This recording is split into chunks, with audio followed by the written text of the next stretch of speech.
Hello and welcome to Production Bytes. I'm your host Veranova, and today I'm going to be covering advanced compression techniques. This is following on from my first two videos on compression, so if you're unsure about anything then go back and watch them first. The links are in the underbar and should be on screen now.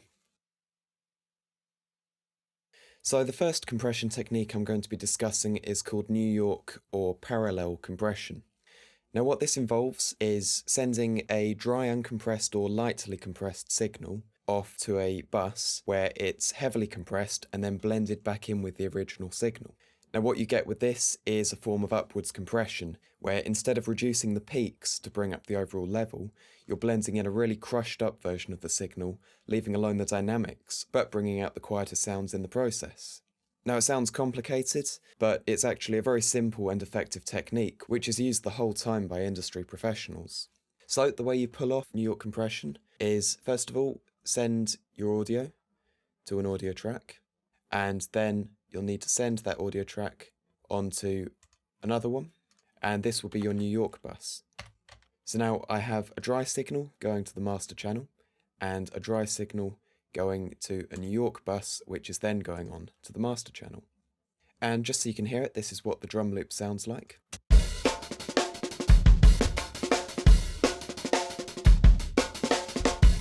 So first of all, I'm going to turn off my main input channel from going to the master, so I'm only going to be hearing the New York channel. So here's my favourite bus compression plugin, and I'm going to compress the signal really heavily now.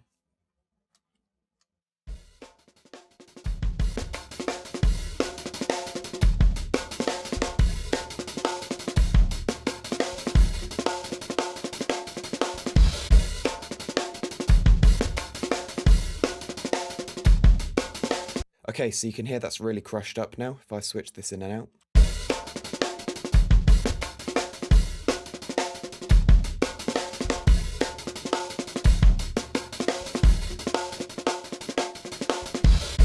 And I'm going to blend the signal back in with the original now, so I need to turn back on my main input channel, and I'll turn down the New York channel.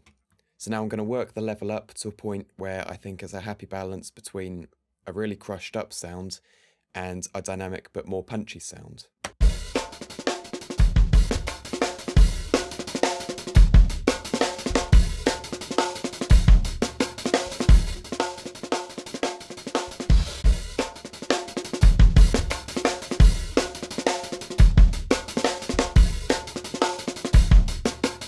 So there you go, it's that simple. And New York compression doesn't have to be used on drums, you could use it on anything that you want to make sound more crushed up, while maintaining the original dynamics and punch of the signal. So you could use it on vocals, you could use it on guitars. It's a very free technique which is very useful in a lot of cases. So the next compression technique I'm going to cover is called serial compression. Now this follows on a little bit from New York compression. However, instead of taking a dry or lightly compressed signal, bussing it off and heavily compressing that signal and blending the two together, you're now going to have two or more compressors in series. So you might use the first compressor to iron out heavy peaks like these, and then the second compressor to iron out the overall signal. Now this is useful because compressors can start to struggle when you're trying to compress the main body of a signal and there's a sudden peak which is much louder than the rest of the signal. It can cause a big dip in volume, and it's generally not a very desirable thing to get in a recording. So here I've got a vocal stem from one of my tracks, and I'm going to use serial compression on this to first iron out the main peaks and then compress the overall signal. Right there, the look on your face. You know it's over, we look to the future. I know I cannot replace what we gave as our worlds collided. You know what we shared right from the start and right to the end. She knew what it meant to take a part in this masquerade. Right there, what we gave as our worlds collided. You know what we gave as our worlds collided. What we gave as our worlds collided. You know what we shared right from the start and right to the end. So there you go, I've just ironed out the main peaks there, and next I can compress the overall signal. You know what we shared right from the start and right to the end. She knew what it meant to take a part in this masquerade.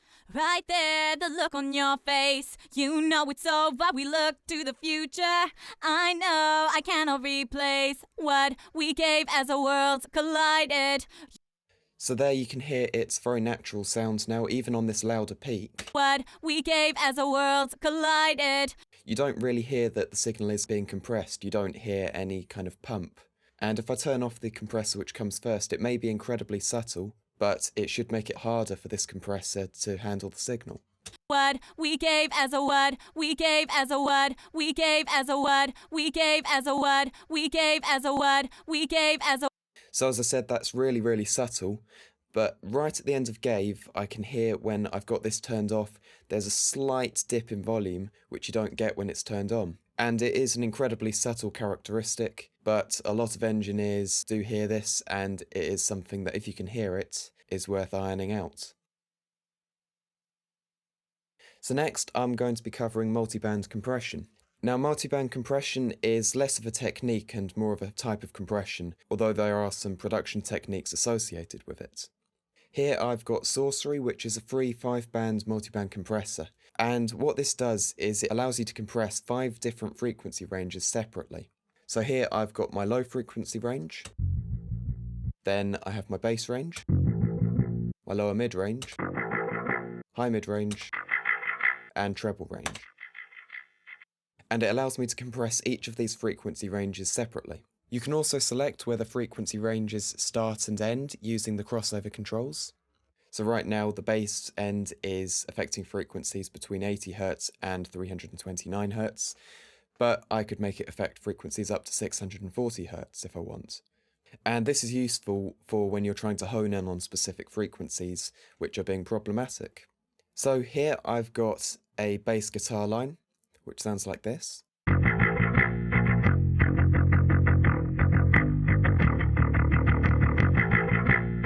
And you can hear when it goes up onto higher notes and on a few transient points, such as just here. The higher frequencies in it start to sound really shrill and sharp, and also a lot louder than on the lower notes.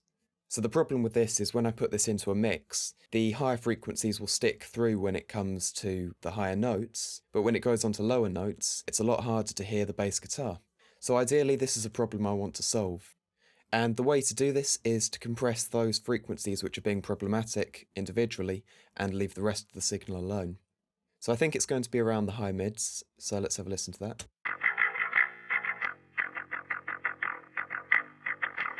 Yeah, so that is the frequency range I'm looking at. The next thing to do is to set this band so it's in control of all of the frequencies in question. So the first thing I'm going to do is select the band below it, and I'm going to set the crossover so that it's not affecting any of the frequencies which I'm trying to compress.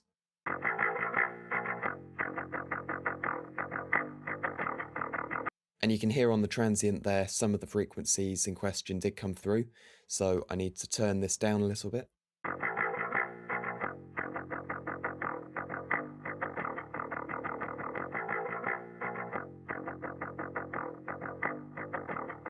Okay, that's a lot better. There is still a little bit of bleed between frequencies. However, they do exist in other frequency ranges apart from this one.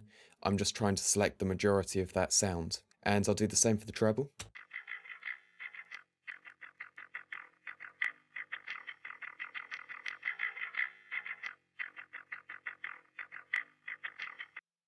And I think that's about right there. So now this is what I'm going to be compressing.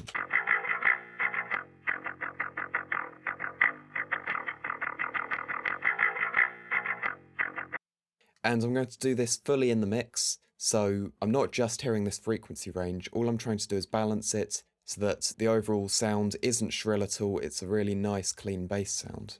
So first off, I'm going to set this to peak mode instead of RMS, so then the compressor sees the whole signal, and in fact some of the frequencies that I'm trying to compress are peaks, so it will need to be able to catch them. Then I'm just going to start turning down the threshold until it sounds about right, and adjust my attack and release to get the best sound possible.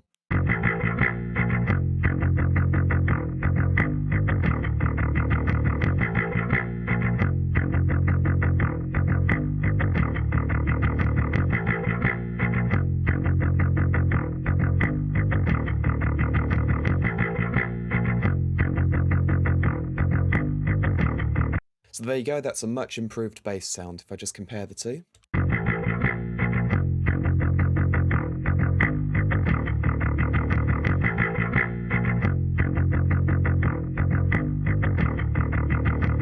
So all of the shrillness in those high frequencies is now gone, and you just have a really punchy bass sound. Next up is character compression. Now I covered this recently with my review of Kush Audio's UBK1, and I just want to show a little bit of that in this tutorial.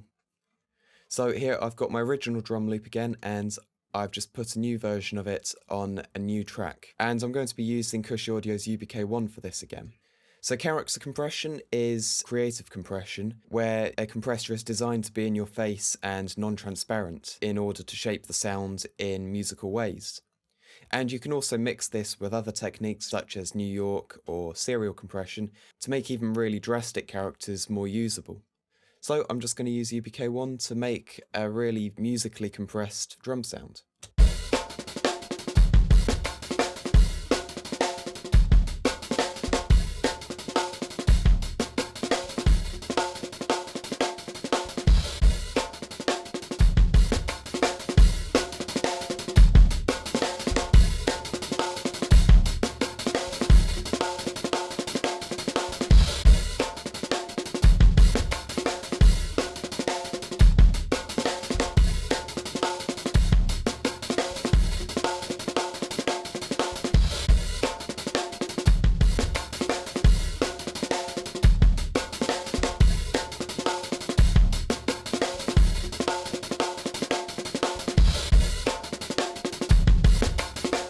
So there you go, compared to the original signal.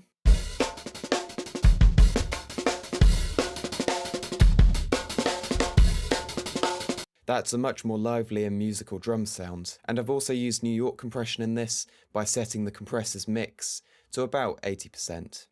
And what that meant is that some of the dynamics were still allowed through, so you still got a nice punchy drum sound, but you also got that really nice crushed up sound you get with the splat compressor. And like I said, this could be used with New York and serial compression as well, but that's just an idea of the kind of things you could do with a character compressor. The final compression technique I want to share with you is called Sidechain Compression. Now this is probably most famous inside dance music, where a lot of sounds are sidechained against a kick drum, and this is what gives you that pumping sound that you hear in a lot of dance music these days. However, at its core, sidechain compression isn't just for sidechaining against a kick drum. What a sidechain input for a compressor is an input that allows you to send a different signal to the one you're trying to compress to the compressor to control when that signal is being compressed. So instead of the compressor looking at the input signal and compressing based on its peaks, you're looking at the sidechain signal and compressing the input signal based on the sidechain input's peaks. So within dance music, the sidechain input is often a kick drum, and therefore the sound will be compressed based on the peaks in the kick drum. But you could also input a vocal, for instance, to sidechain an instrument against it, which would otherwise clash with the vocal. Or you could high-pass the input signal and send that to the sidechain, and then compress the original unhigh-passed input signal based on that high-passed signal. So if you've got any plosives in a vocal, or you have a loud kick drum in a drum track, you won't get any sudden dips in volume when that comes along because you'll be compressing just based on the high end.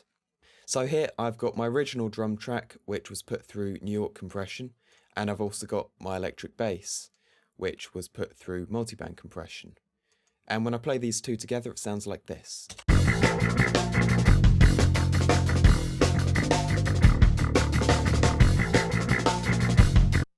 But what if I want to bring a little bit more life into it?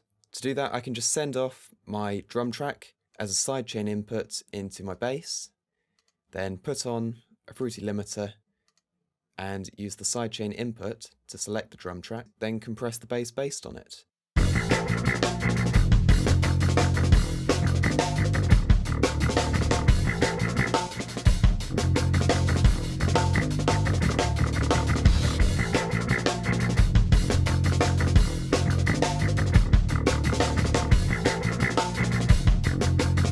And what that does is it ducks the bass out away from the drum track when the peaks come through.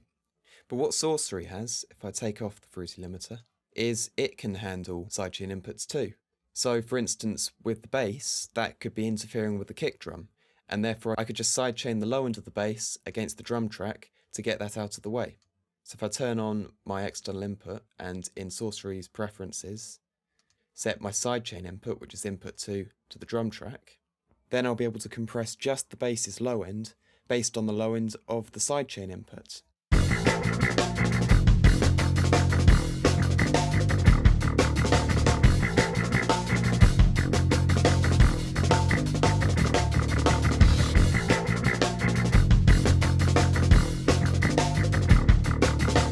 And you can hear straight away that the kick is a lot more audible now in the low end. So while this was a very brief explanation of sidechain compression, it's a very useful technique. And as I showed you here, this is quite an advanced technique of using it. You can use it to sidechain a single frequency range against the same frequency range in another sample. You can also sidechain the whole sound against another sample. And when I was processing the second drum sound earlier with Kush audio, I was using it then even, as there's a high-pass sidechain input into this compressor, which is set to just under 300 Hz. So the bottom end of the kick and snare aren't being looked at all when it's looking at what to compress. So if I just go back to this and I'll turn this off and on again, you can hear what I'm talking about.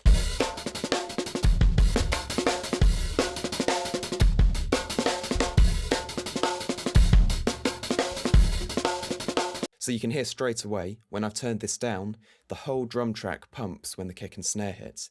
But when it's turned up to just under 300 Hz, which is filtering out the low end of the kick and snare, it doesn't make the signal pump at all. And keep an eye out for high-pass inputs on compressors like this, as a lot of them do have it. So that's it for this episode of Production Bytes. I'm going to put up links to all of these plugins in the underbar. ThrillseekerLA and Sorcery are both free plugins, and Kush Audio UBK1 is a paid-for plugin, but they're all really good for different things and worth getting hold of. Remember, if you have any requests for future tutorials and reviews, then head over to our Facebook page and leave a comment suggesting them. And don't forget to like, comment, and subscribe. See you next time.